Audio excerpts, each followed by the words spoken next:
right, good morning.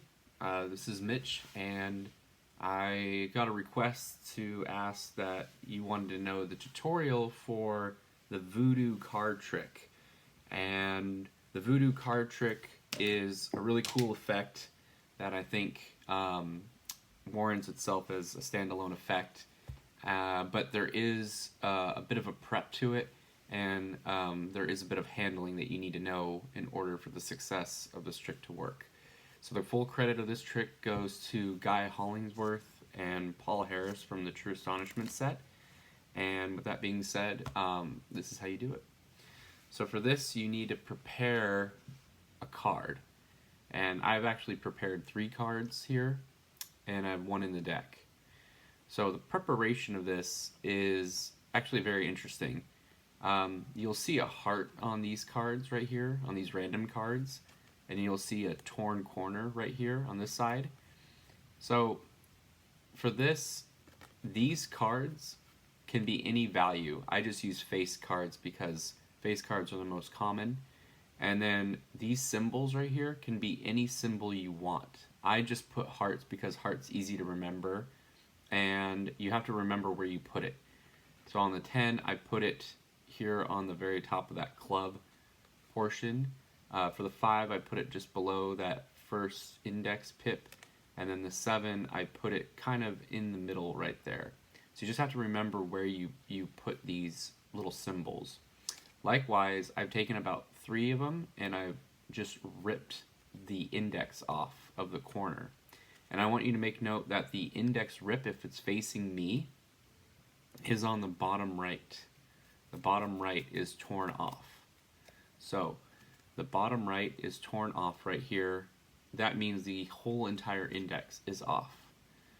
And you're just going to do your best just to kind of just and just rip it off. The last prep you need is you need to take a lighter, and you need a lighter also for the presentation, so you're going to use it anyway. And you need to scorch the back of these cards. So how that works is very simple. You just take a flame and you just put it underneath a card, and it will heat up like that. You'll notice that when you heat it up, the card will warp, meaning it won't be straight. So you might think, how are these straight? After the card has been warped a little bit, all you do is you just take maybe a block of books or something like that, and you just put it on top. Or you can put something really heavy on top of these cards to flatten them. And I did this for 1 day. So this is a full day's prep of work, which is a symbol, torn corner, burn the back, and then once they're warped, I put them underneath something heavy so that they lay flat. And that's how you get a fairly straight card like that. They're still a little bit warped, but not too bad. It's very passable. Okay, so that's how you prep your cards. You can prep as many as you want. I actually have one already in the deck. If I go through like this, let's see, where is it? Yeah, right here. So I actually have it already prepped, and I prepped, in this case, the 9 of clubs.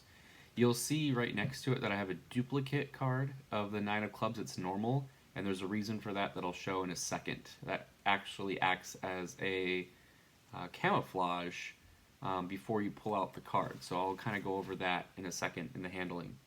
The last thing you need is, since I'm using the 9 to perform, you need the mate to that on the bottom. And this is what you're going to force, which is the mate to the 9 of clubs. So with all that being said, that's your prep. How you start with it is that you start with the mate of whatever that prep card is on the bottom, and then somewhere in the deck, I just put maybe, I don't know, maybe halfway down in the deck, the burnt card. So just when you're done with it, just stick it in somewhere in the middle, and then the duplicate card goes on top of it. That hides it, so that way when you're pushing cards over, it looks like a normal deck. Okay? Alright, now in performance mode, I don't know how I forced it exactly. I might have done the Hindu force, which is someone says stop, and then they look at this card, and then they look at that. It could also have been that I've done the crosscut force. That's another way to force it, where they cut to a particular spot, I mark it, and then I pick up where they just cut to, and then that is a force card as well.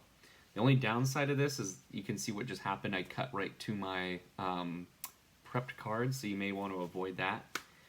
Another force that you may want to work is the Hoffinger force, the J.K. Hartman force, which is the card starts like maybe 5 cards down.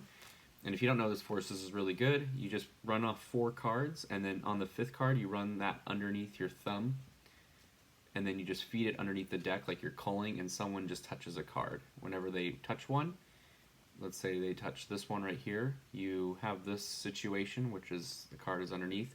They touch this, you square up, and then you force that card. There's actually a myriad ways of forcing this card. Another one I like to do is the Shinobi force, which is you want this one, and then turn it over, and it's the 9. Anyway, however you feel like you want to force this card, that's what you do, is that's how you get the card out. So you know that your card is, your burnt card is somewhere in the deck, and even I've lost where it is. It's somewhere right there on the bottom. So you want to have this card, whenever you force it, somewhere in the middle. That's how you want to start it. So wherever you force it, make sure that that burnt card is somewhere in the middle. You can also do a quick check by turning over the deck, and you can see my prepped card right there. Now the orientation of this is important. I specifically used a 9 for a very particular reason. I don't know if you can see this, but this is your marker card in the middle. If I orient it this way, now that marker in the middle is facing towards me. It's the same thing with the clubs. So I know that the orientation of this pip right here, this one right here is facing towards me, but I know that if it's this way, it's facing you. And I don't want that facing you, I want this facing me, because I have the ripped corner here on that very bottom. Okay, where does the duplicate come into this? Well, you get out this card that you just forced, right? And all you have to do and remember is where you marked that first little symbol. So I put a heart right here between these 2 pips. So all I have to do is, once I force this, I remember I have a lighter out already, and I get out a Sharpie, and all I have to do is just make the same symbol that I did here. So I just force this, make a little heart in the same way, and they can see that. And then you say, through the power of voodoo, let's see what happens. As you go through the deck, I know that the orientation is right. I show that there's a mark right here on the 9. I don't keep spreading because they'll see this ripped little piece. This is a very interesting, I think, kind of effect where you show the 9 right there and you show that the same markings are there, but in a clever way you're hiding the ripped corner there. Now here's the reason for the duplicate, is because let's say you do accidentally keep going and you accidentally flash that. What you could do is, as you go through, you just cover that with your thumb, and you can show the 9. So even with my thumb being covered, it's really hard to tell that that's a ripped corner. And they can still see the other side of that 9, and if I let go, that's the other side. Another nice thing about using a duplicate is, let's say you get into the situation and you can show the 9, you thumb off 2 cards. So thumb off 2 cards. And I pick up 2 cards, and I show the back. And that's important because when I burn this back later, this won't be shown yet. So as I pick up right here, I just have to make sure that if I do pick it up, I bring my fingers back and I show, look, there's the 9, and I cover that side with my fingers. So I'm just holding it with my fingers if I do this. That's only if I'm being bold and I really want to, pick up the card. But that's really the use of the duplicate card and that back being next to it. So anyway, you show right here, you go through the deck, and now you show, look, there is one card that has the same mark, and you show that heart right there. Let me see if we can try something else. Now what you do is you rip the bottom right corner in the same way that you did with the prep card. So I have the 9, and all I know is that I just have to take off this index the same exact way. So all I do is I just rip that index off, and then I toss it to the side. It's the same exact rip that I did in the prep card. It's not going to be exactly the same, but it's going to be close enough. So when you did that, like voodoo, something should happen to the other card. When you go through the pack again, and you show the same card there, you up jog, and just be careful when you up jog the card, you don't do this. You want to make sure that when you up jog, it's kind of facing downward. So as you up jog that card right there, I just put the piles together. This way, it prevents accidental flashing of this back yet. So as I go through, just like voodoo right here, oh, look, there's the 9, but now look. Something amazing happens. You strip out like this. The same rip just happened, and they're exactly the same. As you can see, it's pretty close to the way I just tore it. Not exactly, but pretty close. And then you hold that up. Now you're pretty much done. All you have to do to mimic this is to burn the back of this card. So as they hold this in their hand, they can, hold out their hand, they hold it there, put their other hand on top. While the spectator does that, you just show the other side. And because earlier you flashed the back, if you're using a duplicate option, if you're not using a duplicate card, I wouldn't do it because I think it's just overproving. But if you do have a duplicate card, it's a nice subtlety if you want to show it. So you show right here, and all you're going to do is just do your best to mimic the same way that you just burned this card. So in real time, let me see if I can do this. You just do that. And have fun with it. This is probably my favorite part of the routine, which is burning a card. So you get something like this.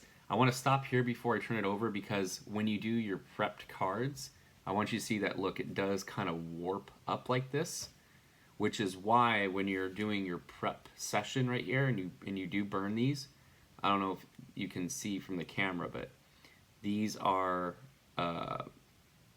fairly flat compared to this. And it's because I stuck these underneath a book. But because I just burned this is what you'll really get. So the conclusion is, after you burn this and you say just like voodoo, you turn it over and now you show exactly the same way. There's usually going to be this part, the difference between all the other phases, like meaning if you look closely, I burned with the lighter the most right here, but when I was prepping the card, I burned it down here. At this point, no one's really going to question, like, why are these burn marks not the same? They're just going to see a burn mark on the back, and they're going to see a burn mark on the back of this card. And when you show this around, you can tell the hearts are not the same, and you can tell that the rip isn't exactly the same, as well as the burn. But all in all, it's very similar to what your prep was. So anyway, that's how you do the effect, and then you give these out as souvenirs. I like this for several reasons. It's a really visual effect. Obviously, you need to do this with a lighter, so if you're under 18, parent discretion is advised. And then also, if you're preparing a bunch of these prepped cards right there, you can prep a whole entire deck if you wanted to of these gimmicks.